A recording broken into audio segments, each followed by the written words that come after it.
Saya mendapat kehormatan pada hari ini untuk bisa menutup bulan bulan Maret ya, betul ya, bulan Maret, di mana kita semua tahu satu bulan ini kita baca buku Ezra, betul?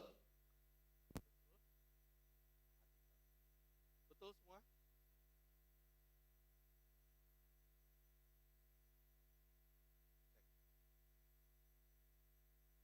Ini pengaruh suara kurang bagus, bukan alat kurang bagus. Bunyi kah? Cek, udah? Sip. Kabel nggak bisa ngubah suara saya begini aja ya. Kamu terima aja, boleh ya? Oke, tapi kita tahu bahwa kita punya waktu yang banyak ya. Dan saya berharap kita semua di sini excited, bukan karena ya udah selesai bacaan gue 10 pasal gitu kan. Tapi saya berharap kita semua setiap minggu kita berkhotbah, dan itu membantu kita semua di sini untuk bisa melihat lebih dalam terhadap kehidupan dan rencana Tuhan. Terutama juga di dalam rencana Tuhan kepada bangsa Israel. Kita tahu ini temanya diambil dari bring the offering itu diambil dari pasal 8 ayat 28, udah diulangin berkali-kali, saya nggak akan bicarakan hal ini. Tapi satu hal yang saya percaya, kenapa kita bicara ini, karena kita kepingin belajar namanya, mengerti yang namanya persembahan. Ya biasanya kita cuma bicara persembahan itu kalau berhubungan dengan uang. Tapi saya mau katakan, begitu mempelajari buku Ezra, banyak hal yang membuat kita harusnya terbuka, apa artinya membawa persembahan kepada Tuhan itu. Nah, ini saya mau kasih background sedikit aja ya. Kalau kita lihat ini adalah waktu daripada Ezra ya, timelinenya kalau kita lihat seharusnya ini kalau kita baca nggak terlalu sulit ya untuk kita bisa perhatikan baik-baik ya. Di bawahnya itu kita lihat raja-rajanya, lalu kita lihat di atasnya juga nabi-nabinya. Nah, yang menarik adalah sebenarnya baca buku Ezra itu kamu melihat ada buku-buku lain yang terjadi. Dan ketika kita melihat yang namanya gambaran Tuhan secara menyeluruh, kita bisa menyadari, wow, Tuhan itu bukan cuma kasih surat aja, tapi dia mau kita mempelajari apa rencana dia secara keseluruhan. Waktu saya baca ini, saya lihat, wow, ini satu hal yang membantu kita seharusnya semakin lebih yakin kepada rencana Tuhan dalam kehidupan kita, bagaimanapun keadaan kita. Nah, kalau kita lihat, ini juga saya katakan bahwa tujuan utamanya sebenarnya satu, yaitu adalah cerita tentang pembuangan di Babilonia dan bagaimana mereka kembali dari Babilonia dan bagaimana Tuhan men-set up mereka untuk bisa settle kembali di Yerusalem dan Yehuda. Itu konsep seluruhnya. Nah, ada beberapa tokoh kalau kita perhatikan baik-baik, di situ kita nanti akan bahas lebih dalam. Ada Zerubabel yang kita sudah bicarakan selama 6 pasal, betul ya? Selama bulan ini. Lalu ada Ezra, ini kita akan bicarakan hari ini, namanya muncul tiba-tiba di pasal 7-10. Lalu sebenarnya ada kelanjutannya namanya Nehemia. Jadi kalau kita baca perencanaan fullnya sebenarnya situ. Jadi kalau kamu baca Alkitab, kamu harusnya bisa melihat, wow, ini hal-hal yang luar biasa. Bagaimana setiap rencana yang Tuhan taruh, itu Tuhan ada caranya. Tuhan ada orangnya. Meskipun orangnya bergumul, kalau kita baca, kita bisa melihat bahwa pada akhirnya rencana Tuhanlah yang terjadi. Nah, kalau kita lihat, seperti saya katakan tadi, di slide ini, pasal 7-10 itu, saya diberikan kesempatan untuk berbicara pasal 7-10. Pasal 7 terjadi sebenarnya diperkirakan 60 tahun kira-kira dari pasal 6. Jadi setelah bait Allah jadi, ingat ya, lalu ya, mesbah jadi, ya mereka menghidupi dengan ibadah. Pasal 7-10, kalau kita dengarkan baik-baik, yang terjadi adalah sekarang muncullah satu rencana Tuhan untuk mengutus satu orang yang namanya Ezra. Jadi saya mendapat kesempatan untuk menutup. Ya, tahun lalu, tahun berikutnya saya selalu ditaruh terakhir. Karena orang bilang saya lebih baik nutup. Padahal dia kagak tahu nutup itu susahnya setengah mati. Karena kamu harus dengerin khotbah dari 1 sampai 3, sampai 4. Lalu kamu harus nutup, ya kan? Untung yang dikhotbahkan firman Tuhan. Jadi ketika kita buka firman Tuhan, apapun yang keluar itu dari Tuhan dan Tuhan selalu ada caranya. Amin. Nah, judul pelajaran kita hari ini yang diberikan adalah Bring Yourself as a Living Sacrifice. Membawa diri atau hidup kita sebagai persembahan buat Tuhan. Penting sekali untuk kita memahami hal ini. Dan kita akan belajar nih dari apa yang Tuhan lakukan kepada bangsa Israel, kepada Ezra, untuk mengerti apa sih artinya atau bagaimana kita bisa membawa hidup kita menjadi persembahan bagi Tuhan. Ada amin? Ya, jadi kita akan lihat hal itu untuk menutup semuanya. Kita memulai dengan Ezra pasal 7 ayat 1.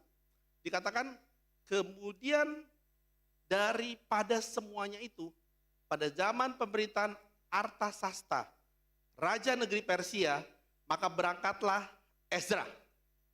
Binnya banyak nih. Ya kalau kamu baca, kenapa ini kok kayak keyakinan lain gitu ya. Bin Seraya, bin Azaria, bin Hilkiah, apalagi itu, bin Salum, bin Zadok, bin Ahitub, bin Amaria, bin Azaria, bin Merayot, bin Seheria, bin Uzi, bin Buki, bin Abisua, bin Penias, bin Eleazar, akhirnya bin Harun. Nggak ada bin Alex, nah bagus. Ya. Tapi kalau kamu lihat ini panjang banget. Kenapa perlu dituliskan? Sebenarnya lagi dikasih tahu siapa sebenarnya Ezra ini. Siapa dia?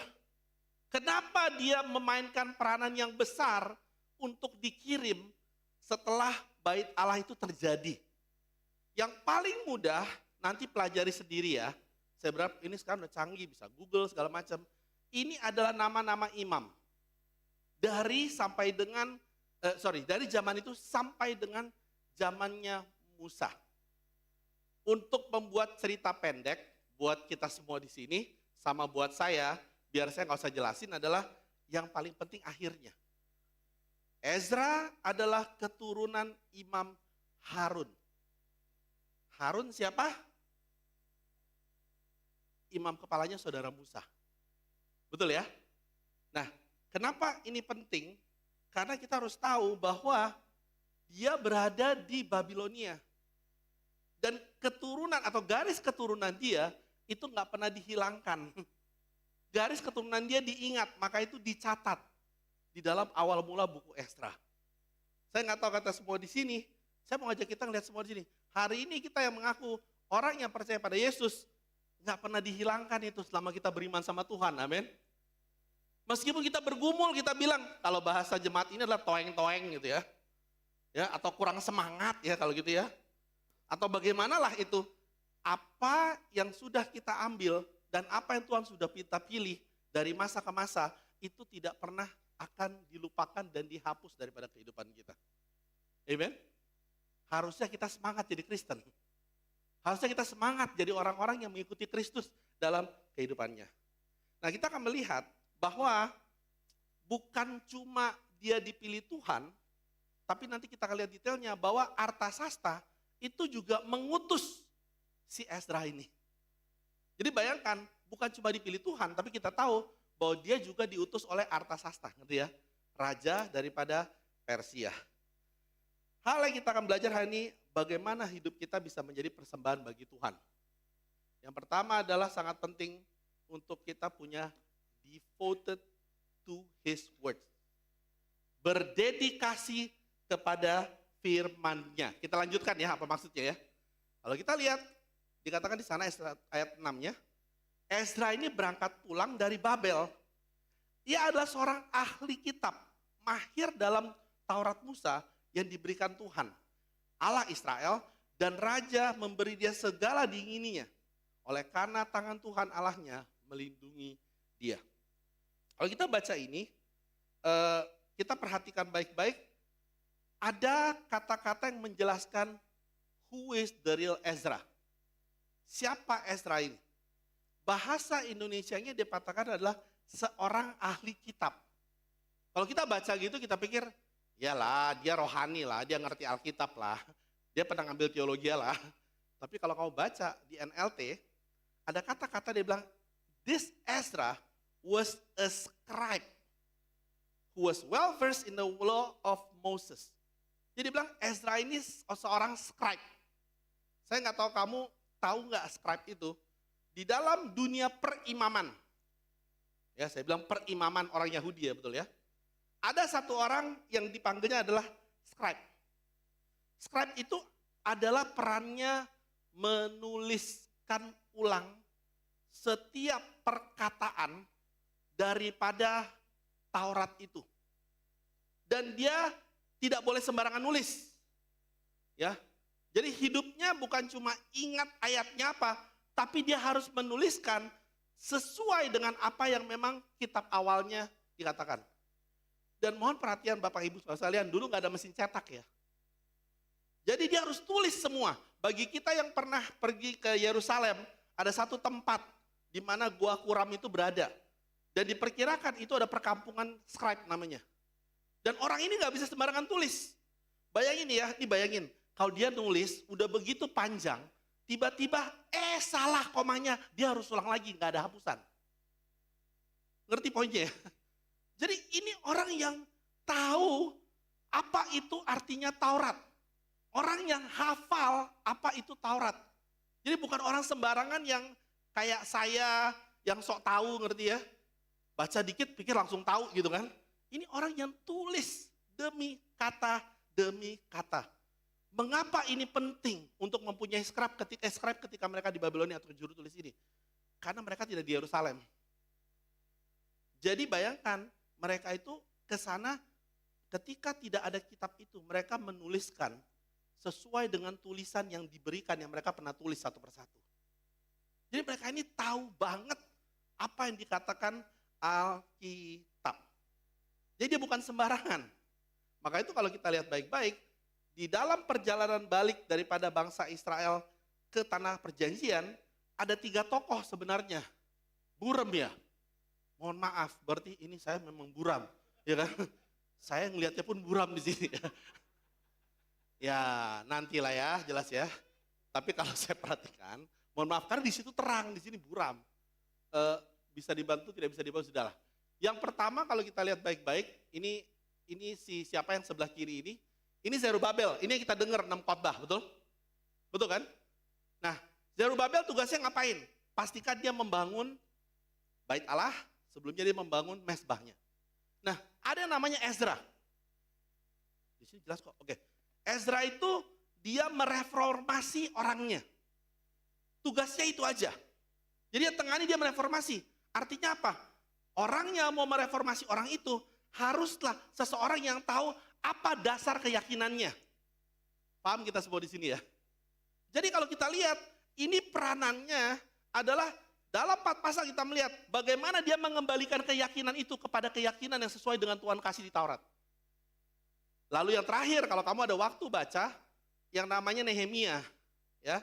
Nehemia ini dia balik, ada 2 hal yang dilakukan dan menarik adalah hal yang pertama dia balik adalah dia perbaiki tembok kota. Ya, lalu dikatakan setelah tembok kota jadi, barulah dia bersama kembali dengan Ezra untuk membaca dan mengembalikan semua orang hatinya. Cukup jelas ini semua ya. Jadi kalau kita lihat cara kerjanya tuh menarik. Bait Allah sebelah kiri betul ya. Yaitu adalah baitnya sama mesbahnya. Itu bukan fisiknya sebenarnya. Itu ada lambang di mana keberadaan Tuhan harus balik dulu. Paham gak kita semua di sini? Karena mesbah dan bait Allah itu adalah membuat bangsa Israel tahu udah ada Tuhan di Yerusalem. Barulah diperbaiki yang namanya apa? Orangnya. Paham ya? Supaya orang yang balik, generasi yang balik ini, mereka punya keyakinan yang sama dengan apa yang Tuhan sudah tanamkan, yaitu adalah kepada Taurat. Lalu yang ketiga, barulah dibentuk yang namanya apa? Tembok. Untuk melindungi kehidupan mereka di kota dari orang luar. Kalau cara dunia, kebalik. Dibangun dulu temboknya. Bener gak? Kamu punya rumah, punya kafling, tahu? Apa yang kamu lakukan pertama? Bangun tembok dulu masjid, ini lahan gue ya. Betul ya?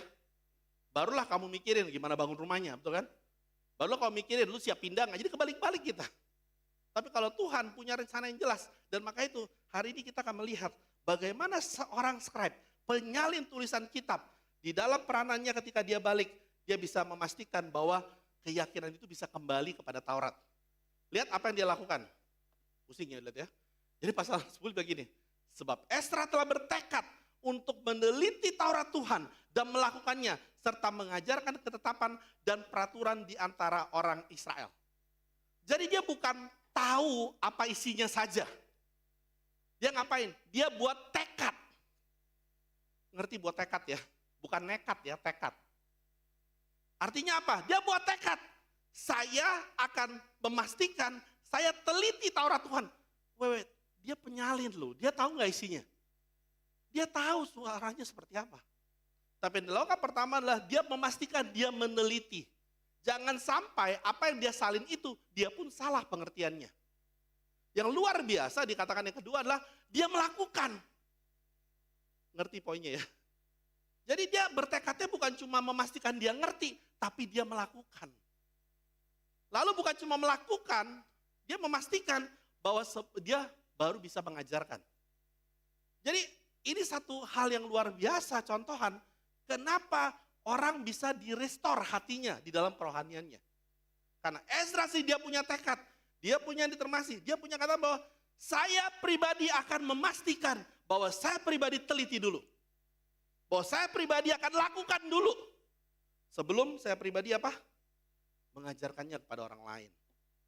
Ini adalah bagian yang sangat menarik menurut saya. Kenapa?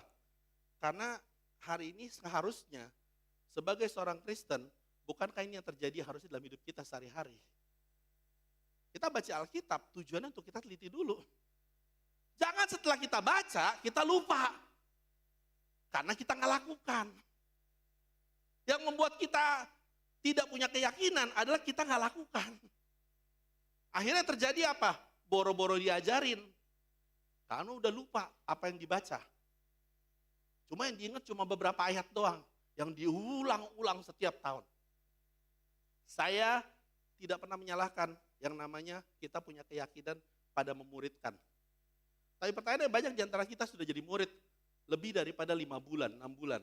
Pertanyaannya seberapa sering kita mengambil waktu untuk meneliti firman dalam hidup kita sehari-hari. Berapa banyak waktu yang kita gunakan sebagai seorang Kristen untuk memastikan kita meneliti, kita memahami apa yang firman Tuhan katakan dalam hidup kita sehari-hari. Karena banyak hari ini orang yang menarik adalah dia lebih baca horoskop, dia lebih banyak Google bagaimana caranya menghadapi ini. Dia banyak percaya pada kata-kata orang bijak lebih daripada dia meneliti firman. Dan dia ngaku keluar, dia adalah Kristen. Saya baca ini, saya bilang, wow, no wonder Tuhan memilih dia untuk merestorasi kembali keyakinan bangsa Israel ketika balik ke sana. Wah, yang tanya kedua lagi nih, seberapa besar hari ini usaha yang kita berikan di dalam kita memastikan melakukan firman dalam hidup sehari-hari. Ini penting loh. Karena restorasi dalam kehidupan mereka tidak akan terjadi kalau Ezra sendiri tidak lakukan. Hari ini restorasi kerohanian hidup kita tidak akan terjadi kalau kita sendiri nggak lakukan. Yang menarik adalah banyak orang hari ini dia mau bantu orang jadi murid, tapi dia sendiri tidak menghidupi kehidupan murid. Hebat kan? Tapi ayat-ayat pemuridan tahu semua. Ini yang menyedihkan. Akhirnya kita tidak lagi melihat bahwa melakukan itu adalah bagian yang juga penting kita lakukan setiap hari. Karena hidup kita jadi murid jadi monoton tuh ya. Karena kita udah ada apa rutinnya. Rutinnya hari Minggu ke gereja. Oke? Ngapain lagi? Dalam seminggu itu harus ada divo dalam keluarga. Kalau nggak dicek sama pembimbing. Oh ngapain lagi? Oh ada PDG. Oh ada PDA. Tanpa sehari-hari kita mau mengambil waktu untuk merestorasi hidup kita dan hati kita. Yang terakhir nih menarik. Ada bilang apa? Mengajarkan.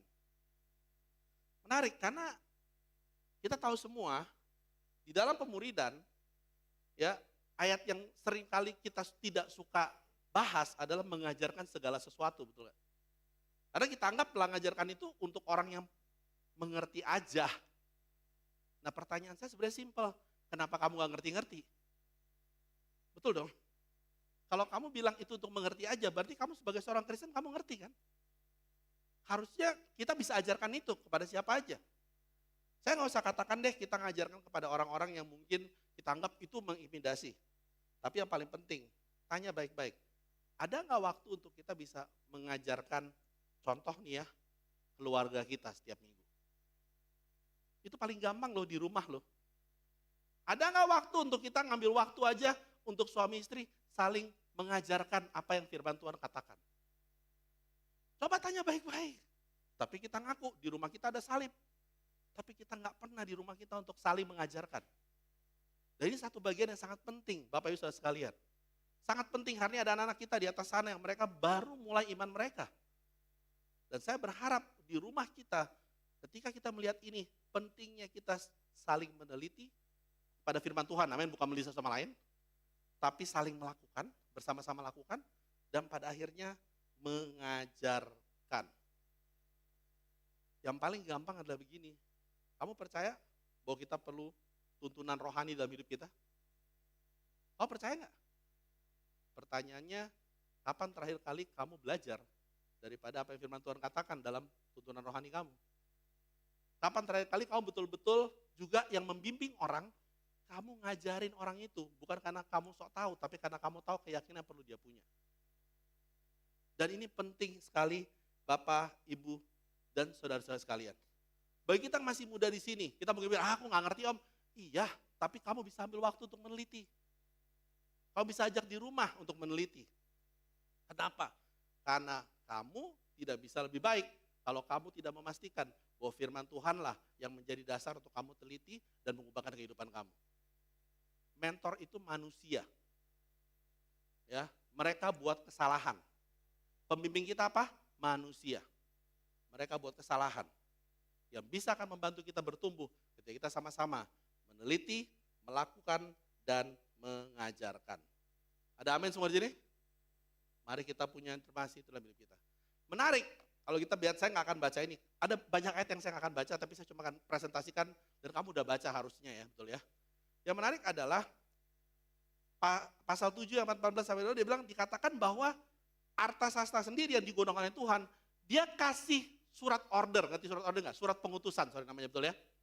Dan surat pengutusan menarik, ayat 14 dikatakan bahwa dia meminta supaya diadakan penyelidikan hidup bangsa Israel di Yudea dan di Yerusalem. Menarik gak? Dia yang bilang, kamu balik, saya mau pertama kamu lakukan selidiki kehidupan mereka sesuai dengan Taurat. Wah, luar biasa.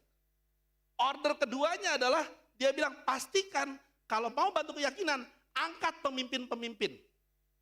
Pemimpin-pemimpin yang punya keyakinan untuk bisa mereka membantu orang-orang yang hidup di sana supaya bisa kembali kepada Taurat. Dan yang luar biasanya lagi tau gak apa? Dikasih spesifik loh. Kalau yang gak tahu ya diajarin. Kalau yang udah tahu gak belajar ya didisiplinin. Ngerti poinnya ya? Saya baca ini saya bilang bagaimana seorang raja Persia yang tidak menyembah Tuhannya Allah Israel bisa memberikan perintah seperti ini. Saya lihat saya bilang wow. Ini luar biasa dan sangat spesifik dalam kehidupan kita. Kamu mau tahu apa yang menarik? Saya selidiki. Ternyata salah satu alasan yang dikatakan kenapa Raja Persia sangat mau bangsa Israel untuk bisa hidup Taurat. Karena dia percaya kalau mereka balik ke tanah mereka dan menyembah Allah mereka, mereka akan bahagia. Jadi sebagai orang yang baru berkuasa atas Babilonia, mereka nggak mau satu bangsa ini jadi perkara baru, betul nggak? Jadi dia bilang, kamu balik, saya kasih kamu akses, saya kasih kamu cara, ini hidupnya. Supaya kamu balik, kamu bahagia. Karena itu alasan politik yang biasa dilakukan. Saya baca ini, saya bilang, jika bangsa Persia, Raja Persia yang menyembah Tuhan, percaya bahwa menyembah Tuhan sesuai dengan Taurat, itu bisa memberikan bagian bagaimana hari ini kita hidup jadi Kristen. Tanya baik-baik dalam hidup kita. Apakah hidup jadi seorang murid, hubungan kita dengan Tuhan, masih kasih kebahagiaan gak dalam hidup kita? Tanya baik-baik. Tanya. Atau kamu udah mulai rasa beban? Tanya. Coba tanya. Apakah kehidupan kita menjadi murid masih memberikan pandangan bahwa itu akan kasih kebahagiaan buat kita? Apakah hari ini kita percaya enggak bahwa hidup ikut Tuhan itu sama dengan bahagia? Tanya baik-baik. Kamu percaya enggak bahwa hidup ikut Tuhan itu sama dengan apa? Bahagia. Ini yang muda tanya dalam hidup kamu. Percaya enggak bahwa ikut Tuhan itu sama dengan bahagia? Jangan ikut Tuhan sama dengan ikut Om Alex, jangan. Salah nanti kamu. Sama di sini, kita semua di sini. Ada berapa di antara kita mulai lihat gini, kalau di grup ini gue bahagia. Di grup itu gue gak bahagia. Kalau setup-nya begini gue bahagia. Kalau setup-nya begini gue gak bahagia. Tunggu, yang kasih kebahagiaan buat kamu apa ya? Apakah kehidupan muridnya? Atau mulai orang-orangnya? Tanya baik-baik. Ini pertanyaan sangat dalam. Jujur, apa hari ini yang bisa membuat hari-hari kamu bahagia? Tanya. Kadang-kadang bagus loh, kita menutup hari kita tulis yang namanya grateful list ya. Tanya, yang kamu tulis bersyukur itu apakah hal-hal yang kamu dapatkan atau apakah apa yang Tuhan atau hubungan dari kamu dari Tuhan. Ngerti bang saya ya? Karena itu akan menentukan kebahagiaan kamu. Dikata ini, true faith is not just hearing God's word, but, apa dikata ini? Salah, having bukan having ya. Having determination to live it. Iman sejati dia katakan bukan hanya mendengarkan firman Tuhan, tapi memiliki tekad untuk menghidupinya. Kalau kebahagiaan kita adalah dari firman Tuhan, dari kita menjalankannya, itu yang membuat iman kita bertumbuh, Bapak Ibu sekalian. Mungkin kita nggak bertumbuh iman kita karena kita udah kehilangan kebahagiaan untuk meneliti firman, untuk menghidupi dan untuk mengajarkannya kepada kehidupan kita. Mari kita sama-sama memastikan itu kembali dalam hidup kita. Amin. Yang berikutnya, yang kedua, ya, apa hari ini yang bisa membuat kita memberikan hidup kita sebagai persembahan bagi Tuhan? Dare to walk with Him. Berani melangkah bersama Tuhan. Kalau kita lihat di ujung daripada pasal 7 dia bilang, terpujilah Tuhan, Allah nenek moyang kita, yang dengan demikian menggerakkan hati raja, sehingga ia menyemarakan rumah Tuhan yang ada di Yerusalem. Dan membuat aku disenangi oleh raja, penasihat-penasihatnya, serta segala pembesar raja yang berkuasa. Maka aku menguatkan hatiku karena karena tangan Tuhan Allahku melindungi aku, dan aku menghimpun dari antara orang Israel beberapa pemimpin untuk berangkat pulang bersama-sama dengan aku. Kalau kita lihat di ujungnya, Ezra, dia di atas angin. Ngerti di atas angin gak bahasanya? Di atas angin lah. Diutus penguasa, betul ya? Semua disediain, bayangin loh. Dikasih surat, kayak orang kalau di Indonesia bilang ini surat sakti. Pernah tahu surat sakti? Kamu jalan, kamu bilang, saya gak bisa karena tilang. Wah itu surat sakti ya. Di Indonesia kebanyakan begitunya ya. Baik udah di atas angin. Dia tinggal jalan aja. Tapi ada statement yang menarik di sana. Dikatakan bahwa dia disenangi, tapi dia bilang ayat 28 bagaimana? Maka aku menguatkan hatiku. Oh, harusnya bukankah kalau di atas angin dia sudah kuat ya? Betul dong? Di atas angin harusnya dia sudah pede ya. Bener kan betul ya? Kalau kamu bisa lakukan apa? Harusnya pede dong. Kenapa? Karena semuanya sudah dia dapat. Tapi ketika Ezra tahu nih, habis ini, it's all about God's plan, goyang dia. Ngerti poinnya ya? Dia rada hati-hati. Dia rada bilang, saya perlu kuatin diri saya nih. Karena berikutnya adalah tentang dia melangkah berdasarkan apa rencana Tuhan yang berikan dalam kehidupan dia. Makanya saya perhatikan, ini penting. Hari ini banyak loh dalam kehidupan kita juga sama. Kita lihat kebaikan Tuhan, kita lihat berkat Tuhan, betul kan? Ya kan? Siapa di sini merasakan berkat Tuhan dalam hidupnya? Sedikit. Saya berkat Tuhan. Yakin? Yakin? Bilang kanan kiri kamu, kita beruntung ya. Lo beneran. Suami istri lihat satu sama lain, bener kita beruntung. Jangan berantem di sini, oke? Saya cuma katakan kita beruntung, ngerti jelas ya? Harusnya kau bisa berkat Tuhan tuh banyak. Tapi berapa banyak jujur kita hari ini? Begitu kita dibilang, ini rencana Tuhan, kamu perlu melangkah dalam rencana Tuhan, kamu takut. Kamu takut kehilangan apa yang kamu punya. Kamu takut mempunyai perubahan daripada kehidupan kamu. kamu mulai ragu, kamu mulai berpikir ini sangat baik untuk dilewatkan. Ini penting buat kehidupan kita untuk memahami hal ini. Karena itulah yang terjadi dengan Ezra. Nah ini baik kan, dia bilang kan, dia balik, sebenarnya dia gak sendirian baliknya. Kalau kita baca berikutnya sangat menarik, saya gak akan baca ini. Kita mengetahui bahwa sebenarnya yang balik dituliskan. Ada totalnya 1496, betul. Itu nama kepala keluarga. Jadi bayangin, yang ikut sama dia sebenarnya dia gak sendiri. Ada 5.000 sampai berapa? 6.000 orang. Diperkirakan ya betul ya. Jadi he's not walking alone. Seperti orang Liverpool bilang, you never walk alone, betul ya. Dia dengan orang yang banyak dan pemimpinnya jelas. Tapi ada yang menarik dan saya percaya ini bagian yang juga menggoyangkan iman dia. Di ayat yang ke-15, waktu dia keliling, dia menemukan, kok gak ada orang Lewi ya? Ngerti maksudnya? Kok gak ada orang Lewi ya?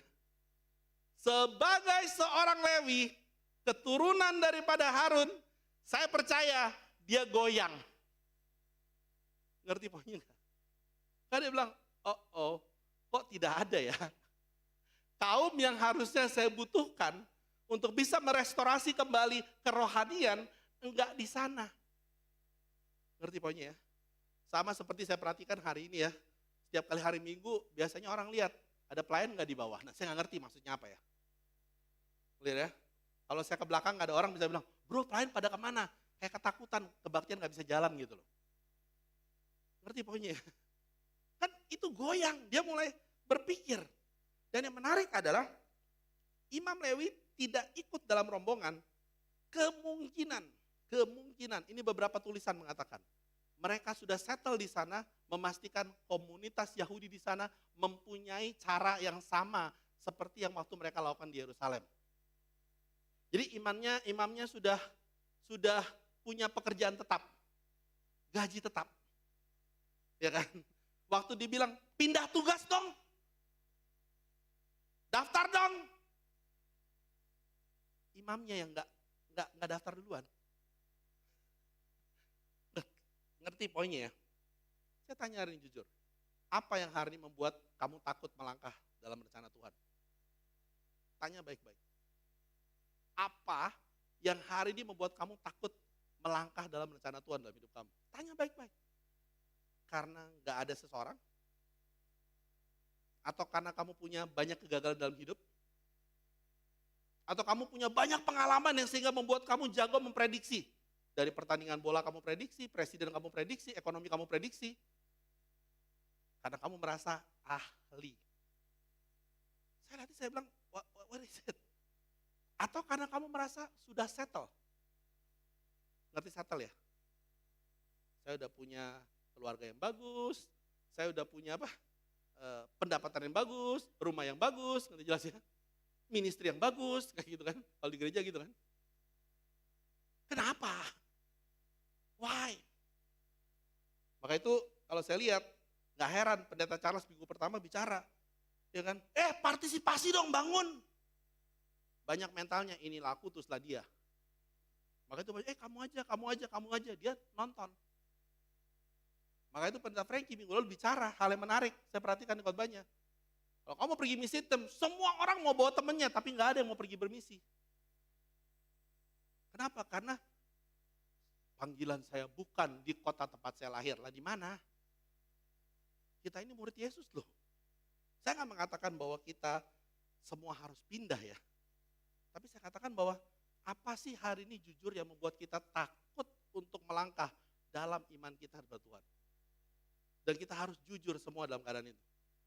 Karena saya tahu, ya Ezra dia takut karena dia bilang, ups, teman-teman saya, keturunan saya mana ya? Kok kagak ada ya? Saya mau bilang kita semua di sini, kalau Tuhan melindungi kita dalam banyak hal, harusnya nggak ada alasan Tuhan akan melangkah kita dalam banyak hal juga. Tuhan akan melangkah bersama kita. Pertanyaannya kamu berani nggak melangkahnya? Itu aja. Dikatakan berjalan dengan Tuhan dimulai di mana kenyamanan, bukan senyamanan, kenyamanan kita berakhir. Ya. Walking with God begins where comforts end. Jadi waktu kita jalan sama Tuhan, yang pasti akan terjadi adalah kenyamanan kita akan berakhir. Nah ini kurang ada amin nih. Ya, banyak hari ini kalau orang gereja begini, kamu nggak datang minggu depan. Untung saya cuma khotbah sebulan sekali. Tapi saya mau katakan, that's the truth of life.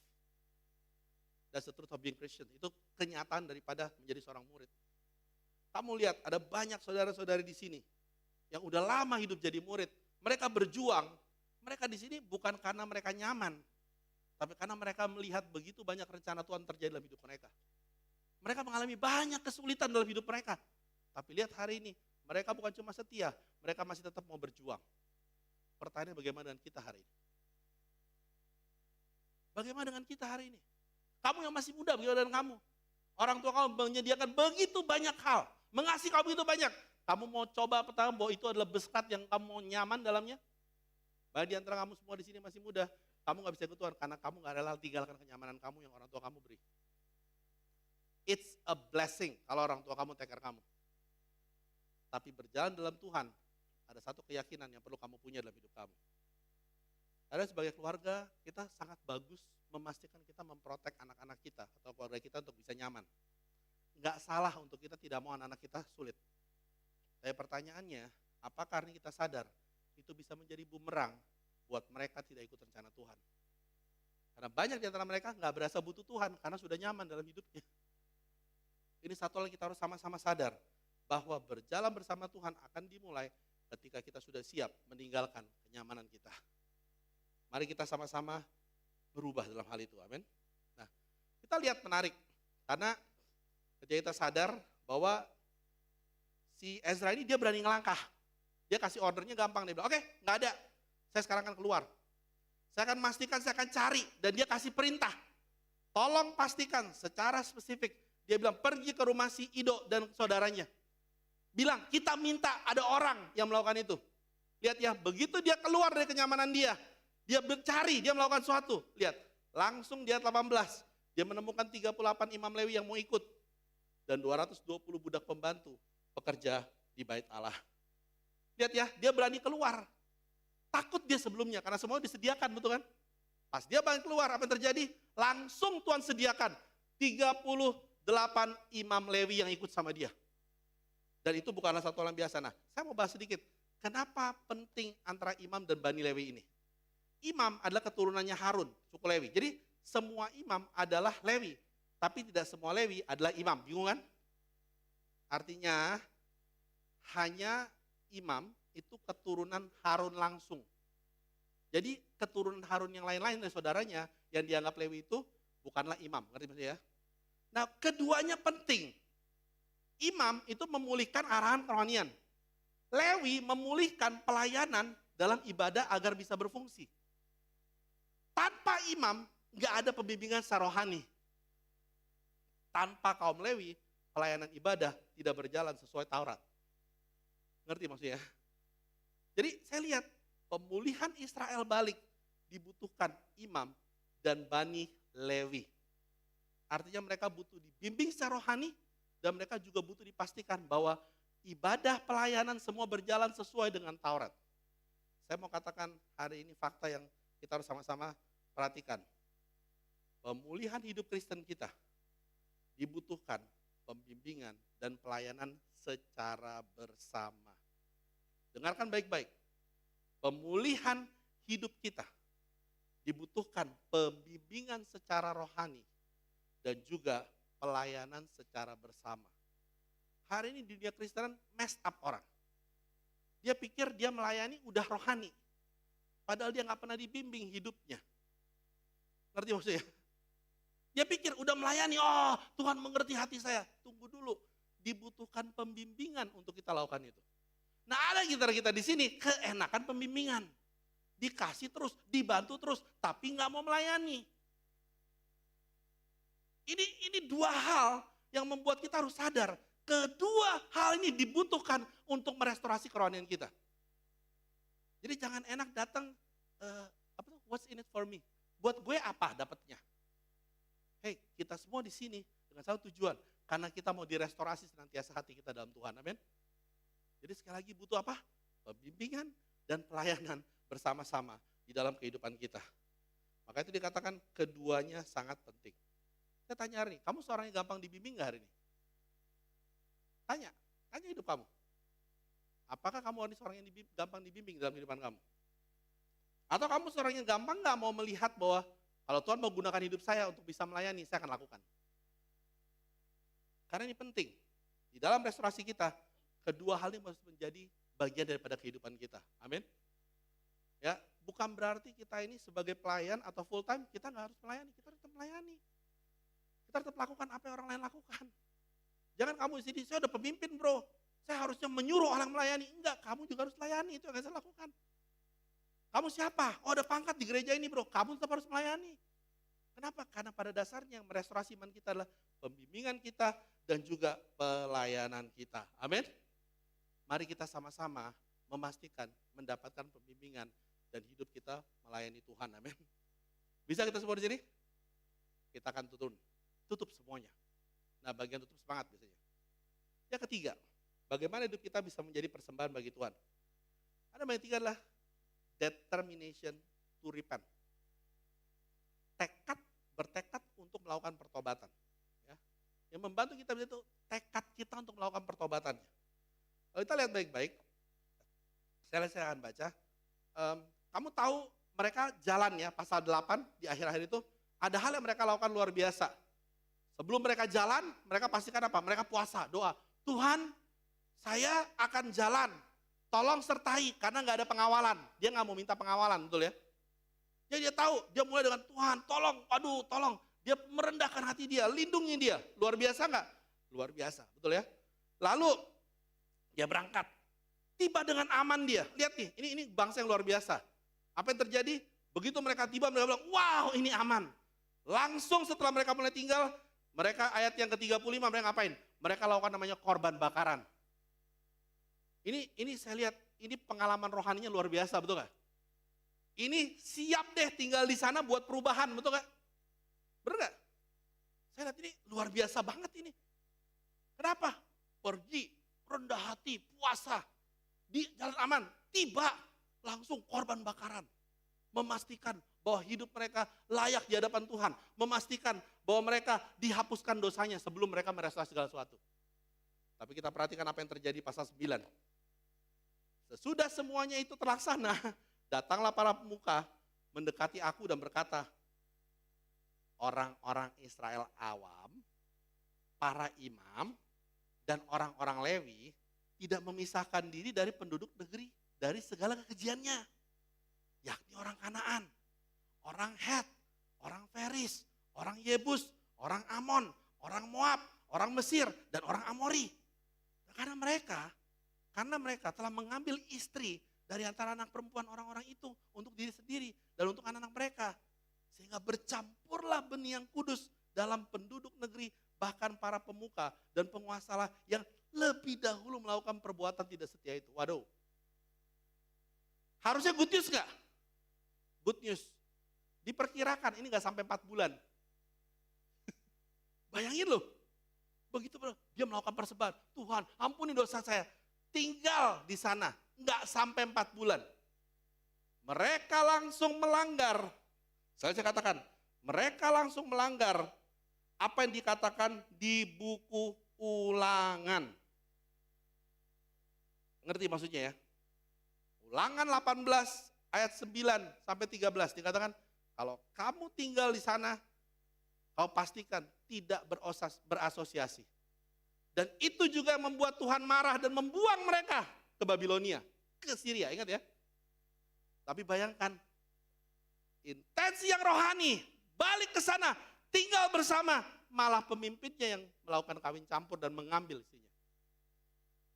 Saya lihat, what a bad news. Bukan news yang terjadi ya. Kita banyak good news, tiba-tiba ups ada bad news, betul kan? Bener? Pernah rasakan itu? Baru rasakan kebaikan Tuhan, tiba-tiba bad news. Kau boleh tanya di sini pelayan-pelayan yang hidup nih. Ya, membantu orang. Kayaknya satu good news itu sama dengan 10 bad news. Karena kamu dapat satu yang nyusul 10 buat news biasanya. Kamu dapat satu good news, tiba-tiba belakangnya itu ada 10 bad news yang akan datang. Ngerti ya? Nah, tapi saya belajar satu hal yang menarik. Adalah ketika lakukan ini, lihat responsnya Ezra. Waktu Ezra dengar ini, kalau kamu baca pas bilangan 3 sama 4, yang pertama dilakukan dia kayak jubah, ya kan? Dia cabut rambut di kepala.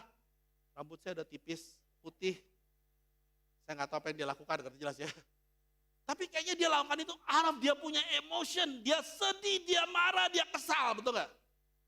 Lihat ayat 4 yang menarik. Padahal di situ ada orang-orang yang kumpul yang takut sama firman Tuhan. Tapi dia tetap aja tegun. Dia tetap marah sampai petang. Lihat ya.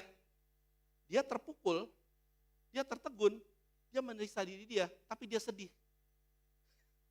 Bahkan orang yang datang pun dia nganggap sampai petang. Karena yang ada pada Ezra pada waktu itu adalah duka cita menurut cara dunia. Ngerti ya? Dia gak bisa terima. Karena dia tahu aja, what? Ini yang kita pegang, ini yang Tuhan katakan, ini yang membuat kita dibuang. Kalau kamu baca doa seperti itu pas 9 ya. Kenapa itu terjadi? Kalau kita lihat, dia lambat, ya kan? Dia bangkit, dia tahu mungkin. Kalau saya baca ini pasal ayat 5 ya, dia bangkit, dia mulai sadar. Sakitnya ternyata ya bola semut. Ya kan? Dia mulai sadar itu. Ngerti ya, dia bilang, waduh udah robekin baju. Dia bilang, dia berlutut. Dia mengeluh. Masih sedih dia. Saya baca ini responsnya menarik ya. Dan perhatikan baik-baik. Ini bukan dosa yang dia lakukan loh. Itu begitu attach-nya dia dengan Tuhan. Dan begitu attach-nya dia dengan jemaat yang diberikan Tuhan pada dia. Tapi saya lihat yang menarik adalah dia malu sebenarnya. Dia sedih. Dan dia nggak sanggup hadapi dosa yang terjadi di depan muka dia. Saya hari ini tanya, kamu seorang yang mudah nggak? Atau berani nggak menghadapi dosa yang lagi terjadi dalam hidup kamu?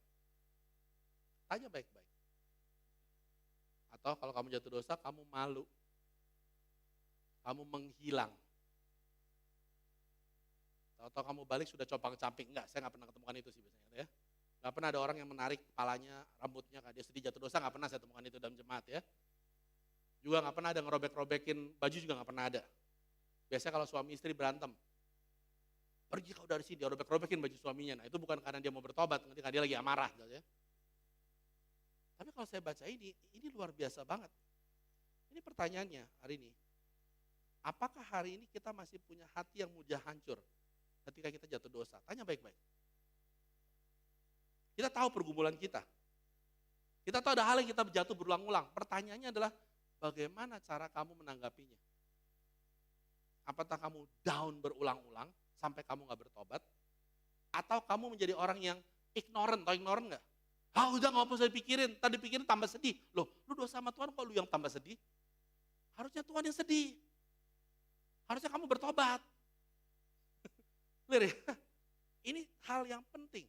Dan ini menarik, hari ini kita berani gak mengakui dosa kita? Kalau orang gak ada tahu. Kamu nih ngaku dosa kenapa? Karena ada orang udah tahu? Karena kamu takut, malu, nanti disebarin? Atau karena kamu tahu perbuatan kamu menyakiti hati Tuhan?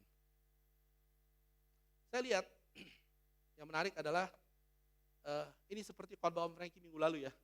Pada waktu dia down, dia begini, kalau kamu baca, pasal 10 ayat 1-nya, waktu dia doa, dia nangis ya kan. Dia ngaku dosa jemaat yang dilakukan. Tiba-tiba ada satu orang namanya Zekainya. Betul ya? Zekainya datang. Dia bilang, oke, kita udah lakukan. Ngerti ya? Bangsa ini udah lakukan. Tapi ya udahlah, yuk kita masih punya pengharapan nih bagi orang Israel karena kita di sini, betul ya? Waktu saya baca ini, terus terang, saya berpikir, jangan-jangan si Zekainya ini salah satu orang melakukan. Tapi waktu saya baca Ezra 10 ayat 26, waktu disebutkan dia dari Bani Elam, nama dia kagak ada di situ. Kamu ngerti gak? Jadi dia bukan pelaku. Dia bukan orang yang melakukan kawin campur itu. Tapi saudara-saudaranya. Tapi saya lihat ini, what a heart. Hati yang luar biasa. Bahkan dia mengatakan pada Ezra yang sedang down ini, seperti yang Om Regi bilang, tiba-tiba Ezra punya partner, betul ya? Dia bilang apa?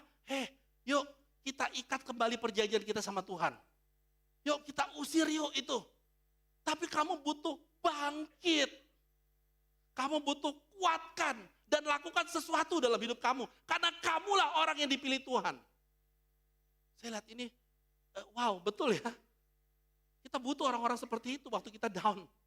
Yang bisa kasih tahu kita, hey kamu perlu bangkit. Kamu perlu kembalikan, ikat kembali perjanjian sama Tuhan. Usir itu dosa-dosa dalam kehidupan kamu. Dan mulai kuatkan diri kamu kepada Tuhan kembali. Saya baca ini sekarang, what is it? Dan ini bukan orang yang melakukan. Dia merasakan dosa yang dilakukan oleh bangsa Israel. Dan dia memastikan bahwa mereka bisa bangkit kembali. Dia bukan tangan kanannya Ezra. Tapi dia orang yang berani membangkitkan diri mereka.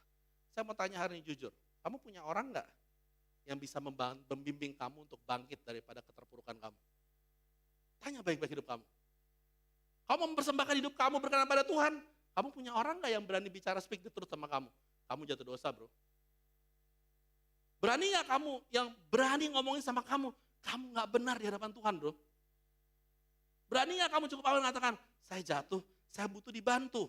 Sehingga teman itu bisa mengatakan, kuatkan diri kamu. Yuk kita jalan bareng-bareng.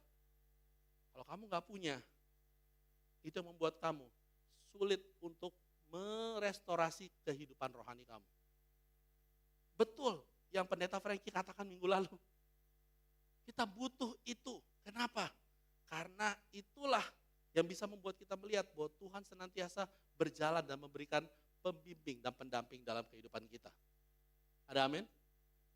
Dan kita harus percaya hal itu.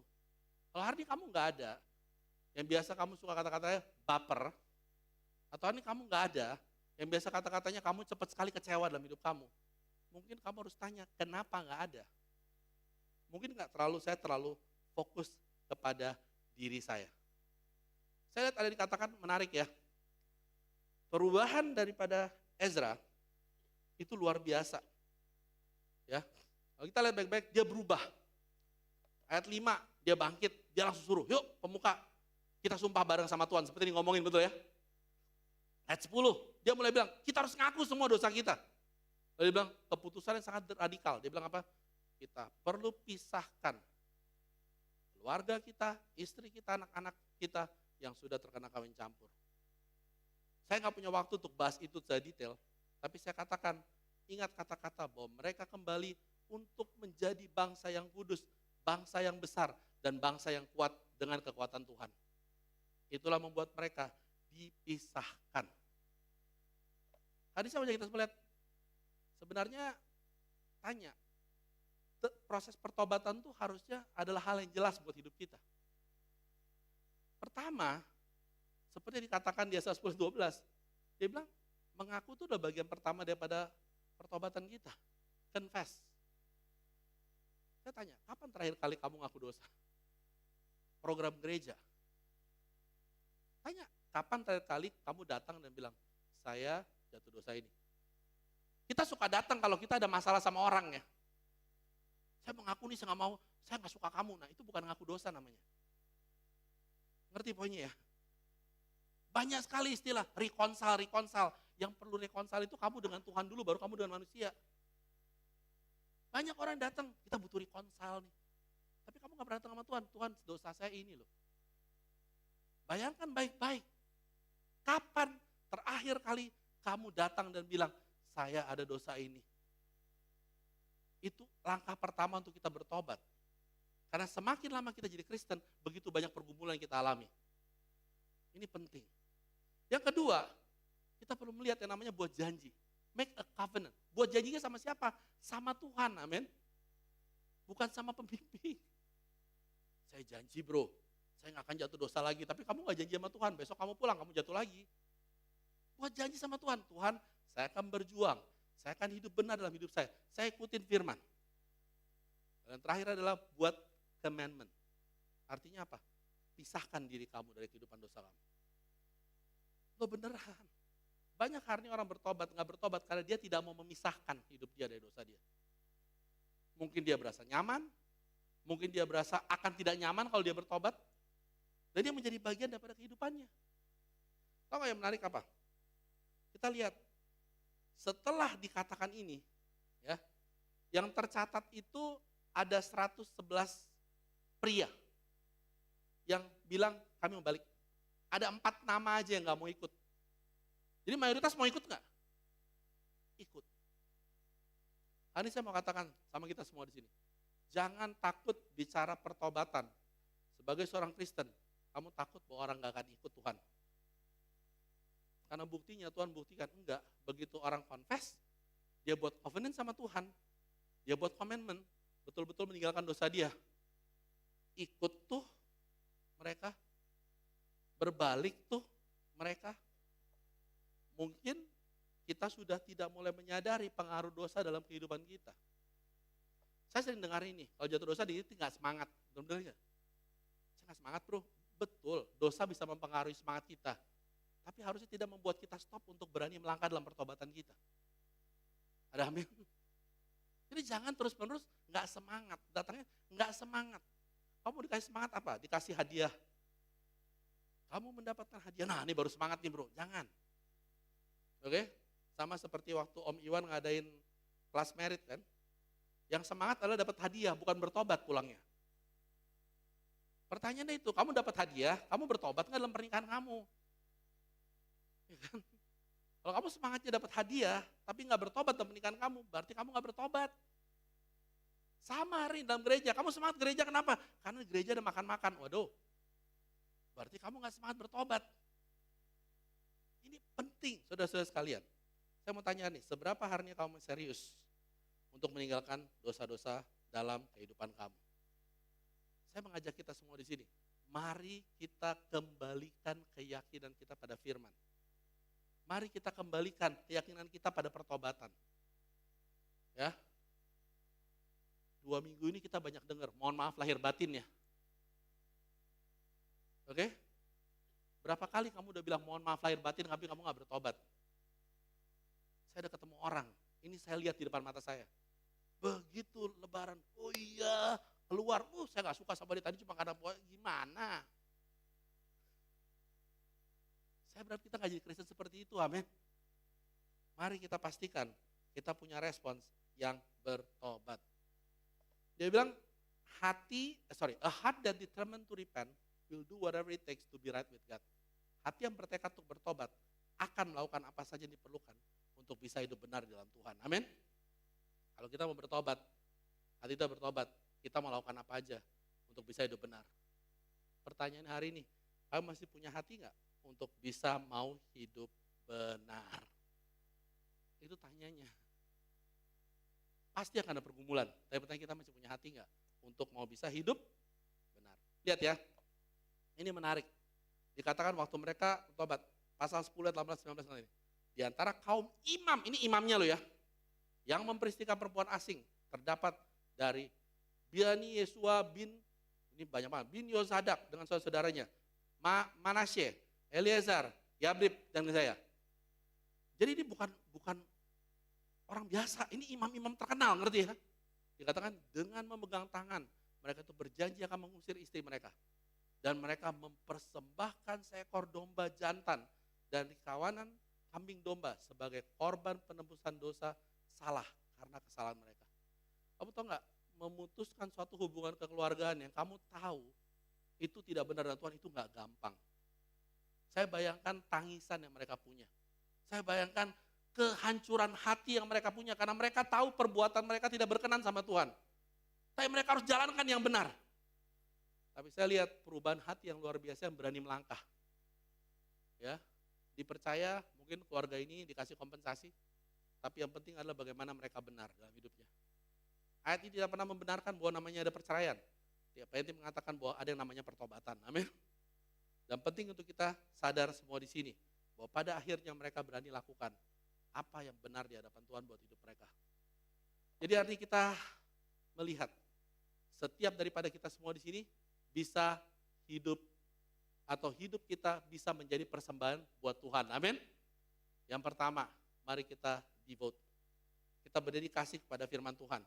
Pastikan kita mengerti, kita membaca, kita melakukan. Amin. Berdedikasi itu bukan baca aja, lakukan. Kedua adalah berani berjalan bersama Tuhan. Berani melangkah. mengetahui bahwa ada rencana Tuhan di hadapan kita. Mungkin ada kenyamanan yang kita harus tinggalkan. Yang ketiga, punya determinasi, punya tekad untuk melakukan pertobatan. Karena pada akhirnya hidup kita bisa digunakan sebagai persembahan yang hidup, yang kudus, dan yang berkenan kepada Tuhan. Amin.